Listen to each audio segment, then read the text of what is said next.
H&B Ayelsbery. What can we say? 24-hour bang up. Whenever you're trying to do anything, you got 50 officers basically up your ass.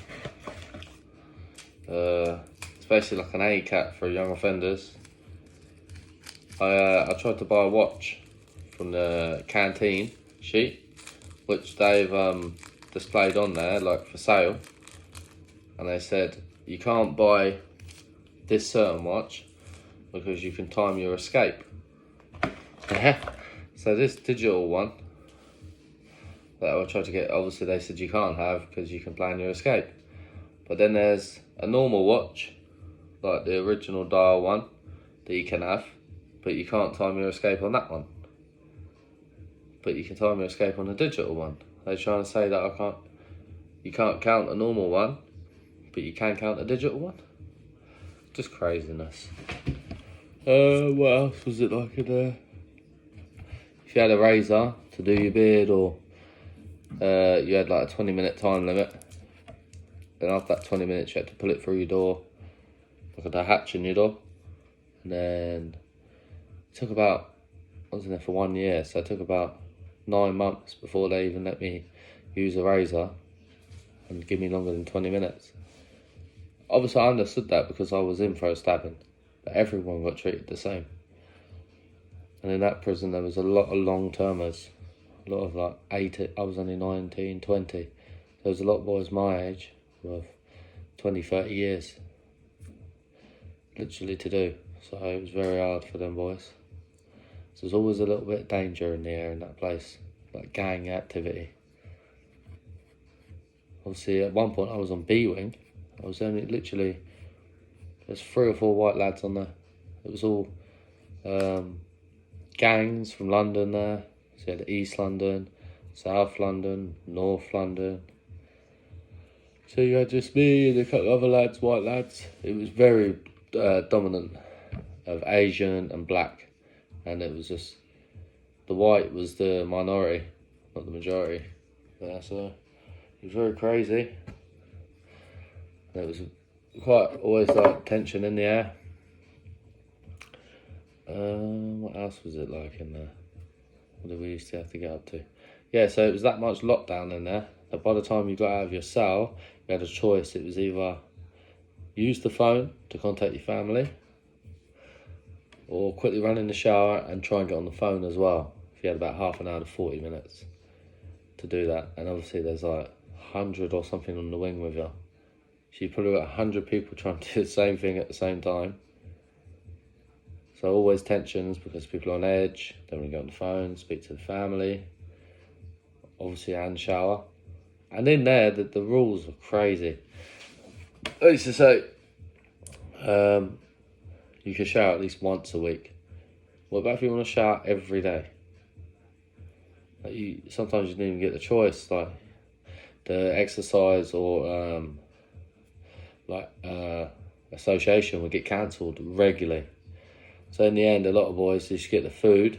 So yeah, sometimes majority of the times there actually, your lunch used to be delivered to your door. They weren't meant to. You were meant to come out for your lunch and get it. But there's always staffing problems. So there's a lot of tension there. And a lot of times your lunch would be messed up for no fault of your own. You'd order an orange and you end up like a mouldy apple.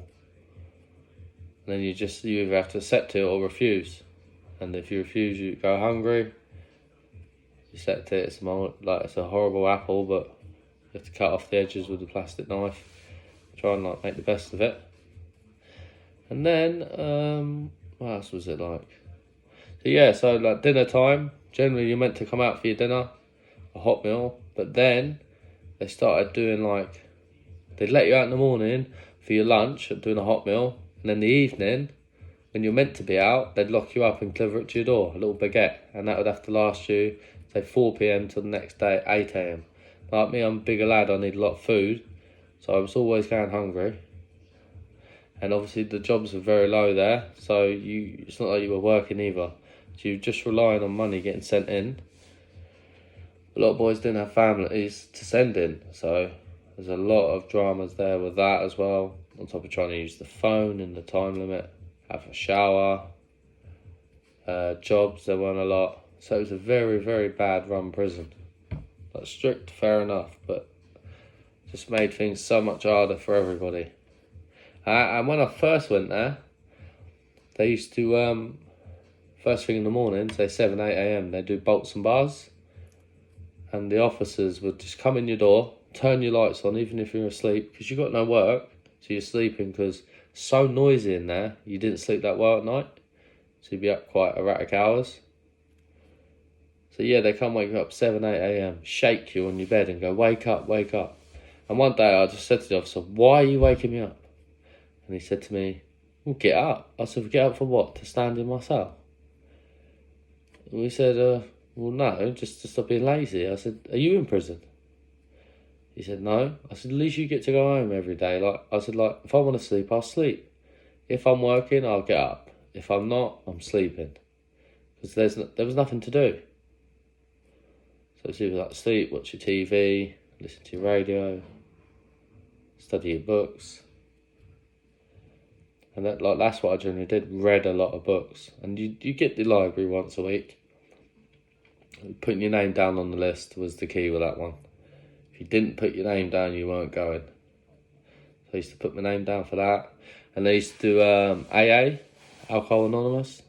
So I've never had a drink problem. But I used to put forward for that course, I think it was every Tuesday in Ayelsbery, just to get out the cell at night time, to break a routine. And that meant I could see other guys from other wings, a couple of friends, associates, which just relax and go to the AA meetings, have like a free coffee, chat with the lads for hours, hear people's stories from outside. They come in, share their experiences of alcohol. Also, I was a very young lad, so 19, 20, I didn't even really understand a lot, so I was just going there to get out my cell, see the lads. And yeah, that's what you were basically doing in there, just reading the books I used to do. Yep, you had gym there twice a week. But that was at erratic times as well, like 7 a.m, gym. Then you're not doing anything else, so you get up for gym, finish about 8, 9 o'clock. Sometimes they won't even let you have a shower after the gym. So you get strip washing in the cell. The one good thing with ours, a lot of it was single cells, so it was a lot easier. You're on your own, so it's more relaxed. You didn't have to share the toilet with somebody else. I know a lot of people, me personally, I enjoyed my own space, but a few lads preferred to share. So you did have single cells, and then you'd have 3 men cells. So 3 of you in one cell. Very, very small cells, if I remember. And the telly was stuck on the wall. So you could move your telly to look at a certain angle. Everything was stuck, so the bed was stuck. And the toilet was basically where you laid your head on the bed, where the pillow was. The toilet was that side. So the toilet was right next to your bed. So what you did is you laid the other side, so you didn't have the toilet directly on your head, like a pillow. Yeah, it was very difficult in there.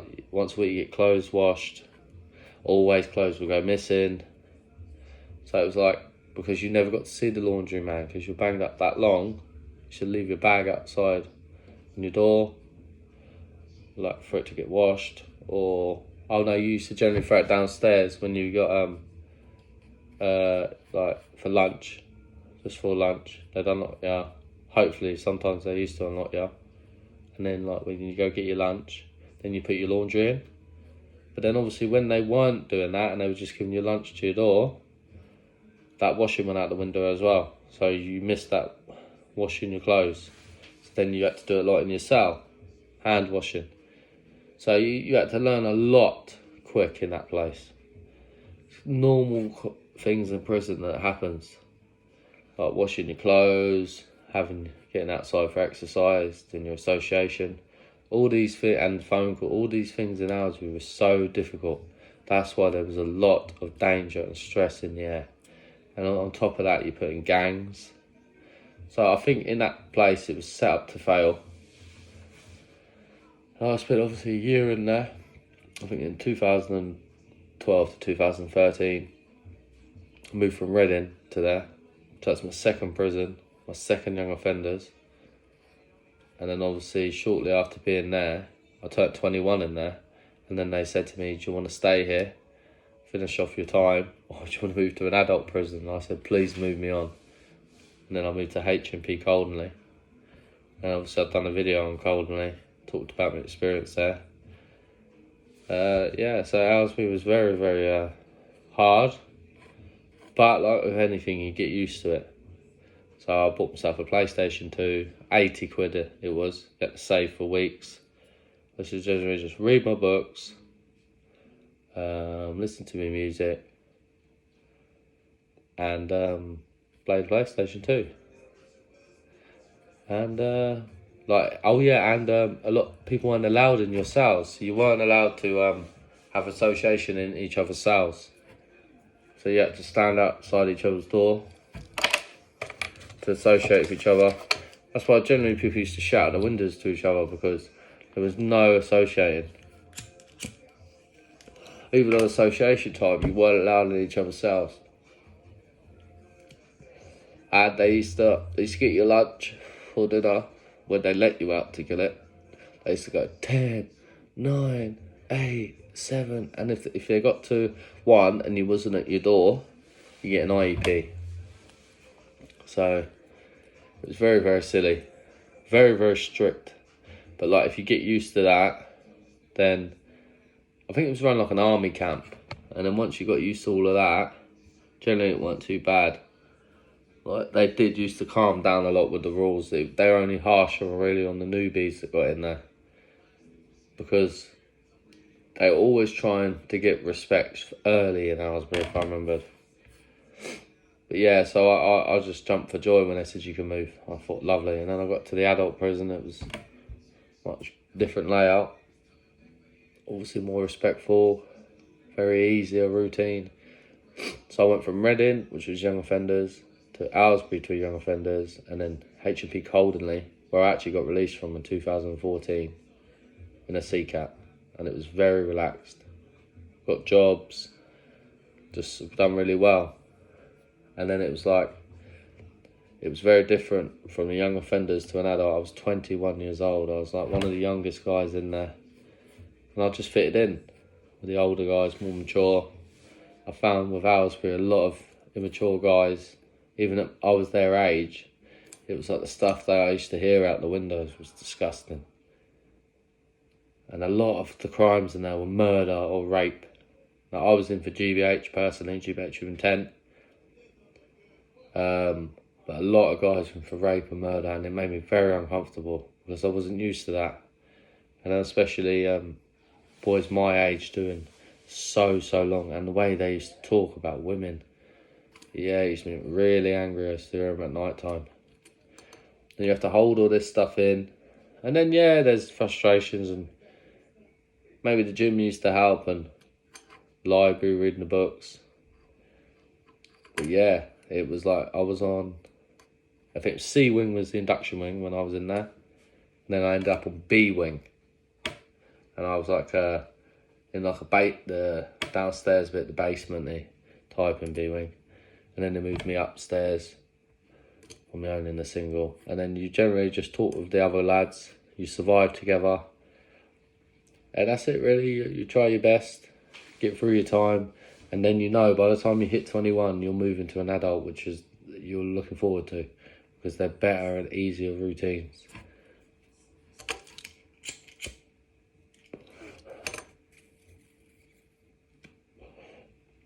And there were sentences called H&P. I met a few of them guys in there. I think it was when like they had a certain tariff, and then something like that to write to the Queen. I'm not sure. I don't know if it was lies or. I met a lot of IPP fellas in there. I obviously eventually got to EPP. Thank God I never got the IPP. Yeah, so it was a lot of twisted lads in there. Very tough environment. A lot of lads like held a lot in, so they got even tougher. So by the time they got to an adult prison, they had all of that built up frustration, and they couldn't fit in to an adult one because an an adult prison because they're so used to the mentality of the young offenders. Where me, when I went to adult, I took it as I come. I was very calm and very fitted in with the older lads, trying to learn from them, people that have actually been through what I've been through. Well, I think a lot of boys in Aylesbury are stuck in survival mode. So I could balance it. I could do the survival mode and try and be happy every day. A lot of boys just hold in and then they just explode. Like I said, a lot of fights in there. A lot of organised gang fights, especially in the exercise yard. Always fights. Every time we went on the yard. It's because the exercise got cancelled that much, by the time you actually went there, people were so angry they were ready to fight. And then postcode wars and stuff, north, east, south and west London.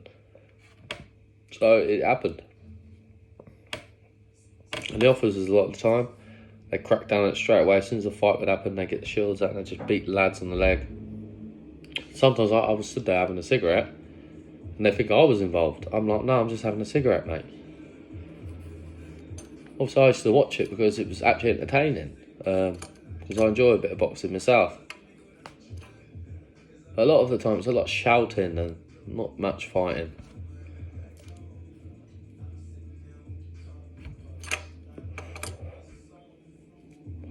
But I wouldn't recommend HMB Aylesbury to anybody, so I'm obviously doing 29 now, so when you boys, if you misbehave and you get to that prison, you'll learn quick that you're stuck and you've got to find ways to get through the time and survive. But then on the other hand, not hold all that in so you can be get on with the other lads because they're in the same position as you. So you got to try and like be kind to others, and then it come back on you, the kindness, and then like you get through the time together as a brotherhood. And that's what happened in the end with me. It did actually get all right. I got on with so many lads there. They come with me with a move, and I did want to go, but I was like, it was actually all right here. You get so used to it. But yeah, HMB Aylesbury was one hell of an experience. I wouldn't recommend it, but I lived it and I done it, and that's the video on it. Thank you.